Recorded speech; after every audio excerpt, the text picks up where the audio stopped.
ইসরাফিল আলাইহিস সালাম সিংহার ভিতরে ফুঁক দিবেন। সিংহায় ফুঁক দেওয়ার সাথে সাথে কিয়ামত শুরু হয়ে যাবে, এই পৃথিবী চূর্ণ বিচূর্ণ হয়ে যাবে। আল্লাহ পাক রব্বুল আলামিন বলেন, ইজা সুলসিলাতিল আরদু জিলজালাহা ওয়া আখরাজাতিল আরদু আসকালাহা ওয়া ক্বালাল ইনসানু মা লাহা।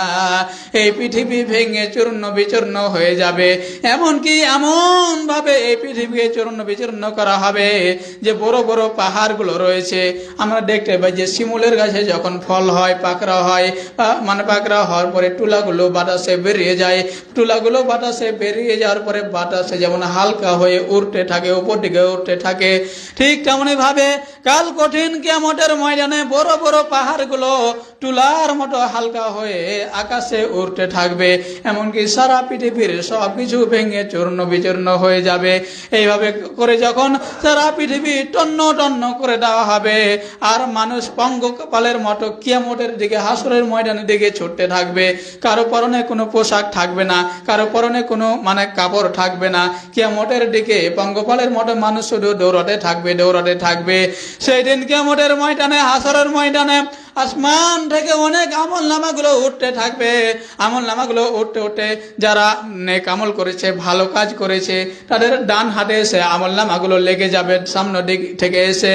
আর যারা দুনিয়াবী জীবনে ভালো কাজ করতে পারে নাই, সারা জীবন খারাপ কাজ করেছে, অন্যায় করেছে, জুলুম করেছে, নির্যাতন করেছে, রাহাজানি করেছে, সন্ত্রাসী করেছে, লুটতরাজ করেছে, এক কথায় ভালো আমল করে নাই, খারাপ আমল করেছে, তাদের আমল নামাটা উঠতে উঠতে সে পিছন দিক থেকে এসে বাম হাতে লেগে যাবে।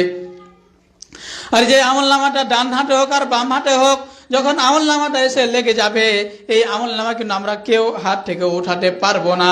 সেই দিন আমরা কিন্তু দেখে বুঝে নিতে পারবো।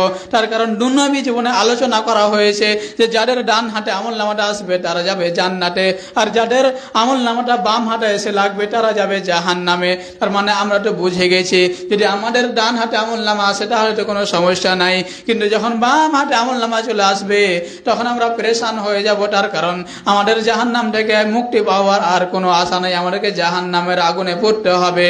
এই জন্য কাফেররা সেদিন বলবে, হায় আমার আফসোস, হায় আমার আক্ষেপ, আমার আজকে যদি আমল নামাটা দেওয়াই না হতো, আমল নামাটা যদি না দেওয়া হতো।